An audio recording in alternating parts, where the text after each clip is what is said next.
Pourquoi vos hommes ont-ils tiré sur la foule ce lundi à Conakry? Bon, ça c'est la question est vraiment perplexe.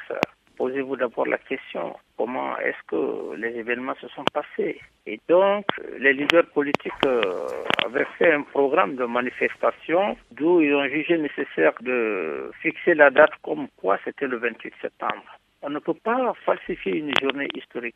Le 28 septembre, ça a été le référendum qui a conduit notre pays à l'indépendance. Donc, le communiqué du ministre de l'Intérieur était très clair, très précis. Ce jour, 28 septembre, c'était une journée de recueillement. Et le 29, il devrait y avoir cette manifestation.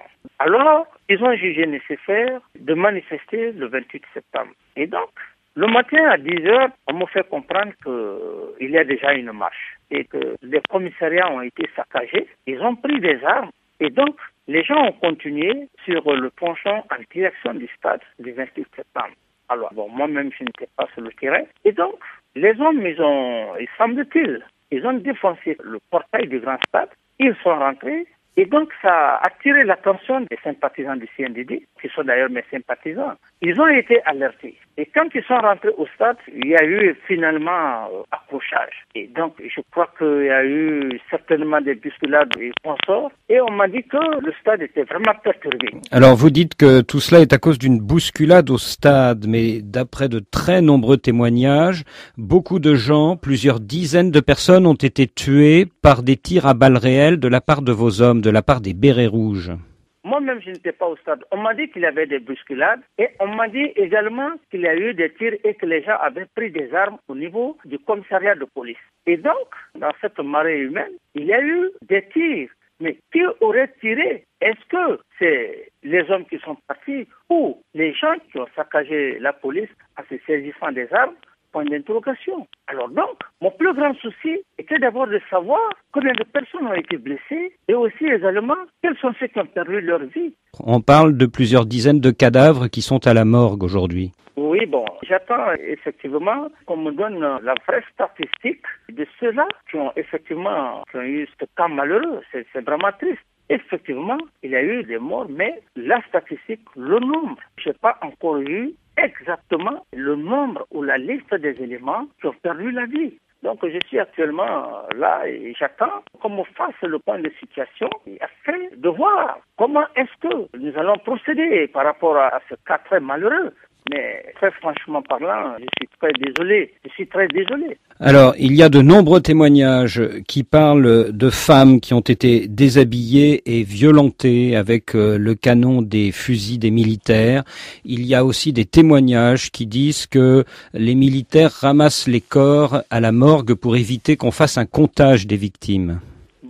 À ce niveau, vous savez, moi je suis quelqu'un qui n'aime pas mentir. Imaginez si au moins j'étais au terrain, si on m'avait permis. Et là, vous pouvez demander, quand j'ai vu qu'il y a des accrochages, parce que je me suis dit, si j'étais au terrain, j'aurais peut-être demandé si effectivement les militaires avaient les armes. Parce que je suis habitué à ça. Toutes les fois que les militaires venaient avec les armes, moi-même je leur disais, si vous voulez renverser le président Lassana Conté en passant par l'humiliation ou en essayant de faire du mal aux généraux, je demande que vous me fusillez.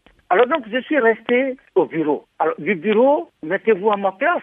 Je ne suis pas vraiment un sorcier pour savoir en toute sincérité comment ces événements se sont passés. Moi, c'est les comptes rendus qu'on vient me faire. Compte rendu faux ou vrai, alors je suis dans un dilemme. J'ai dit que c'est un cas très malheureux et j'ai dit que j'ai une armée et patriote, mais une armée aussi où les droits ont été bafoués, où on demande la restructuration de cette armée. Alors donc, avec des mouvements incontrôlés, même le chef de l'État ne peut pas contrôler ce mouvement.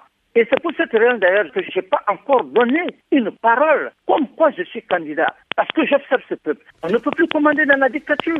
Et donc, aujourd'hui, je suis dans un dilemme. Dire aujourd'hui même, faire une déclaration à cette population pour dire je ne suis pas candidat, je ne serai pas candidat, je vais m'y en aller. Je ne sais pas ce qui va arriver. Demain, je peux être condamné. Par conséquent, je suis dans un dilemme. Je suis en train d'observer. Et justement, les manifestants de ce lundi, ils vous demandent de quitter le pouvoir. Est-ce que vous les écouterez et est-ce que vous tiendrez votre promesse de décembre dernier, c'est-à-dire de rentrer dans votre caserne et de ne pas vous présenter à la prochaine présidentielle?